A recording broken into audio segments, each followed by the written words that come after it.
he's done an extraordinary job. You can't take that away from him. When I say reflection, it's the details. Details win you trophies. Details eliminate you from competition. How can you explain what had happened tonight? Because you start bad, you concede 2 goals. It changed absolutely in the second half. And what happened? What happened is it's like a match, you know. It's also a really good team. They're a strong team. They defend well, but also they have really good striker. They keep the ball. The automatism of them, it's really good. But we make it in the second half. We make it really good. I think for me it's I don't want to speak a lot about the referee, but I think it's every 50-50 decision was for them. And this is, you know, we give everything, and at the end it's like that, and this is what makes me a little bit sad.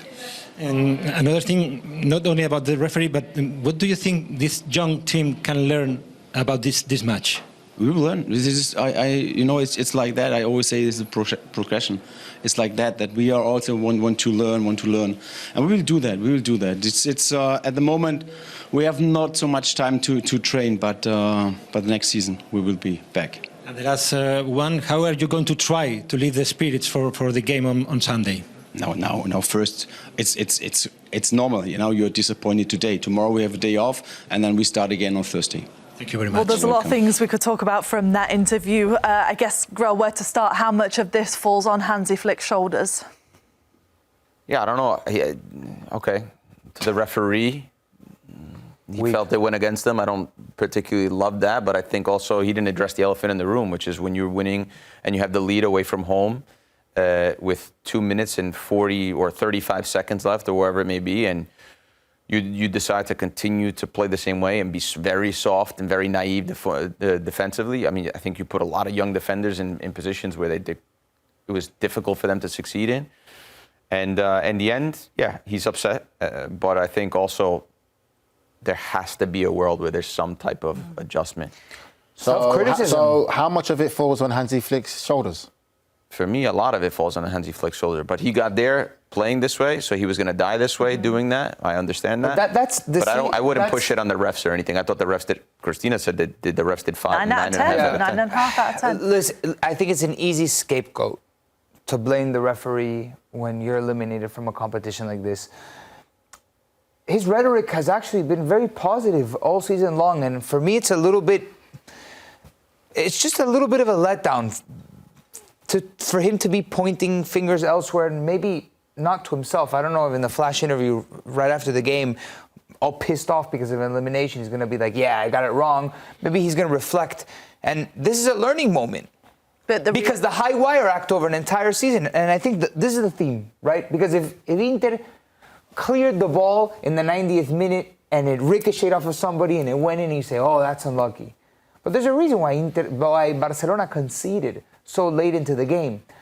So it does serve as a moment to reflect and be like, maybe the high wire act in a smaller sample size, almost in an echo chamber, really, which is the one game, maybe it's too much of a risk. And even if we get it done doing the high wire act, we got to be able to adapt somehow at one point. Well, I suppose we're going to see that the best this weekend because it's worst case scenario for Barcelona in every single way tonight. They played extra time. It was raining. It was heavy on the legs. Now they've got El Clásico this weekend against Real Madrid. What does this mean for them now moving forward, Nigel? Do you feel confident that they'll keep their 4-point cushion at the top of the table after this match? Well, it's going to be a big ask, you know. But again, when you talk about Real Madrid right now, they're not the best side in the world at the moment. You know, they're struggling defensively. They've been having a makeshift defense for the entirety of the season. What it does say for Barcelona, for me, is now they can focus on La Liga. You know, they're no longer in the conversation for the treble. The reality of it is, obviously, they're out today. Hansi Flick, I feel, has to burden a lot of responsibility. He's in charge. You're the manager. You go 3-2 up. Oi, you, drop deeper, see the game out. Job done. Yeah, but that's your not them. job. But that's not them. But she asked the question, who should burn? Right. He has to. It's I understand crazy. the positivity, and I think there's nothing wrong with how he's coming out as a manager. He seems like a very positive manager. I felt that there was frustrations and elements of frustrations in him as a manager because he knows how much of a big opportunity this is. Yeah. He's not going to be naive to sitting there to think 2 minutes, 2 minutes, we made it 3-3. And then now we put ourselves in this position where, is there something I could have done? Could I have just said, look, clear it, go long or go wide, like don't go down the middle, just see the game out. He has to take responsibility for that. It's not the players, it's him. You're the one that's in charge. So it's not a great run for them now, obviously going into extra time and going into an El Clásico. It's going to be a tough ask, but I think they'll be all right. The onus is on them now to win La Liga. And if they walk away with La Liga, it's still an extraordinary season, doing the domestic double over your rivals that were reigning European champions. No one really thought this highly of Barcelona with a foreign manager. Is he onto something? Absolutely, he's onto something. They're clearly thriving under a new identity with La Masia restored, with the values of Barcelona intact. So he's done an extraordinary job. You can't take that away from him. When I say reflection, it's the details. Details win you trophies, details eliminate you from competition. And today, those fine margins ended up costing Barcelona. But the pressure, you look at that slate of games, it's not an easy finish because you got a Clásico, sure. You played extra time today, you got 5 days to rest. It's Tuesday. You got Wednesday, Thursday, Friday, Saturday, games on Sunday, right? But then after that, you go to Espanyol, Derby. Yeah, sure, Espanyol, it's kind of like Liverpool, Everton. A little But the thing is, but then hold up. Then you got Villarreal, who's looking to clinch top 5, and then you got Athletic to close out the season. I'm not disputing any of that, but when you look at it, for them now, there's no worry about Champions League and the treble. You've already done the double, so it's easier for them, with as good as team as they are, to be focused. It's easier to be focused to say, now we want to win La Liga. Domestic games, they know they're very familiar. Pressure's on, though. It's pressure, but they're more familiar with these teams than they would be playing Champions League teams from different countries, different dynamics. Say you lose on Sunday to Real Madrid and it's only 1 point. Yeah, imagine going to Espanyol, Villarreal, and Athletic for your final 3 matches. How intense does the pressure get? Do you think they're going to still win La Liga? I have faith that they'll get it done, yes. Okay.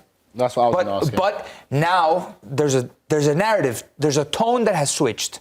I don't think it's switched that much, Nico. I think, like he said, they're devastated they're out today. But again, now it's all right. We've already won the Spanish Cup. We're out of the Champions League now. That's a burden that we can let go now. We're not going to do a treble. We can win La Liga now to finish an amazing season that we've had. Hansi Flick's first year back there and everything, what he's done. Domestic game, domestic game, domestic game. Teams that you're familiar with and what we see from them, I think it's an easy goal just to focus on that objective. Look, easy. I'm not saying easy, but it's an easy. I think you need to make, because it'll be a lot more difficult if they got to the Champions League final. There'll be a lot more at stake with team selections and stuff. If they got to the Champions League final, one more game at the there'll end be of a the lot season. more. Listen, they don't have their fullbacks now. You saw how against Valladolid, how they needed to throw in the starters because the back line. But everything you're saying now had never played together. But everything you're saying because now, they had to rotate. I get it, because they had the Champions League. Doesn't matter because you just said they're still going to win La Liga, which is what I believe as well. I personally believe they'll still win La Liga. And what I'm getting to at the end of the day is that the tone is different now. There are certain questions. Certain teams have seen, we can finally see where we can start poking holes in this Barcelona team that seemed infallible through 5 months. How many teams in Spain are built like Inter, though? That's the problem. How many teams in Spain are built like Inter, those players? That's the problem you're going to have.